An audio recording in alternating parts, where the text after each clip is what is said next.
ক্ষমাকারী দয়া। তুমি কি ওই যে পতিতালয়ের মহিলা, তার চাইতেও খারাপ যে কুকুরকে পানি পান করিয়ে জান্নাতের বিষয় জেনে গেছে? আমাদেরকে আল্লাহ নবী সাল্লাল্লাহু আলাইহি ওয়াসাল্লাম জানাইছে তার বিষয় যে সে জান্নাতে প্রবেশ করবে। সে কি ছিল? পতিতা। কি ছিল? কি ছিল? তুমি কি তার চাইতে খারাপ মনে করবে? যে আল্লাহ পতিতা কুকুরকে পানি খাওয়াইলে সন্তুষ্ট হয়ে জান্নাত দেয়, যে আল্লাহ 99 জন লোককে হত্যা করার পর যে বলছে ক্ষমা নাই তাকে হত্যা করছে, এরপরেও মনের ভিতরে কেমন জ্বালা যন্ত্রণা যে আমি কোথায় গেলে মাপ পাবো, কেমনে আমি মাপ পাবো, এই যে মনের ওর এই যে দ্বিধা দ্বন্দ্ব যে আছে, তো একজন বিচার করে ফেললে মাপ না কি হবে, কে করবে মাপ? আল্লাহ তার জন্য যে জমিন তুমি এক চুল নাড়তে পারো না, আরে নাড়বা কেমনে? ওই প্লেটে টিনে উঠে গেছে দেখছো, বলতেছে যে ঢাকছো খালি করো, 24 লাখ মানুষ মারা যাবে, এত মানুষ মারা যাবে, ওই মাটি কি আল্লাহ কাছে? যে নামাজ ছেড়ে দিয়েছে, যে নামাজ ছেড়ে দিয়েছে সে ইসলাম থেকে বের হয়ে গেছে। আর যে নামাজ ছাড়েনি, শত অন্যায় অবিচার পাপ থাকবে, আল্লাহর সাথে তার সাথে ক্ষমা চাইবে, আল্লাহ মাফ করবে, আর করবে না, প্রতিশ্রুতি দেবে, আবার মানুষ হিসেবে দুর্বল হয়ে যাবে, আবার আল্লাহর কাছে মাফ চাইবে, লজ্জা পাবে না, আল্লাহ আবার মাফ করবে।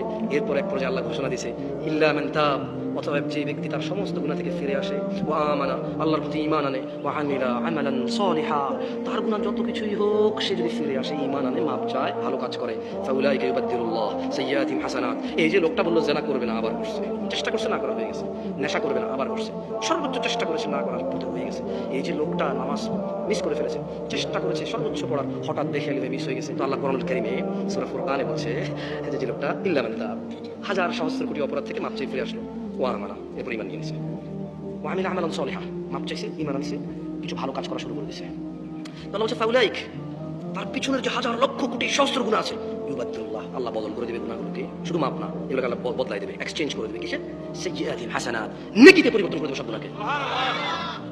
আজকের পর থেকে তুমি ফজরের 2 রাকাত ফরজ, জোহরের 4 রাকাত ফরজ, আসরের 4 রাকাত ফরজ, তারপরে মাগরিবের 3 রাকাত ফরজ, ইশার 4 রাকাত ফরজ, আজকের এই মুহূর্ত থেকে তুমি, তোমার বাপ মা মরে যাক, পৃথিবীতে ঘূর্ণিঝড় সিডর হয়ে যাক, পৃথিবী উল্টে যাক, একদিক ভেসে যাক, আরেক দিক ভেঙে যাক, যুদ্ধে সবচা সারখার ধ্বংস হয়ে যাক, রাজনীতির দলাদলি মারামারিতে সারা পৃথিবী রক্তাক্ত হয়ে যাক, আজকের এই মুহূর্ত থেকে তুমি কোনোদিন এই 17 রাকাত নামাজ ত্যাগ করিও না।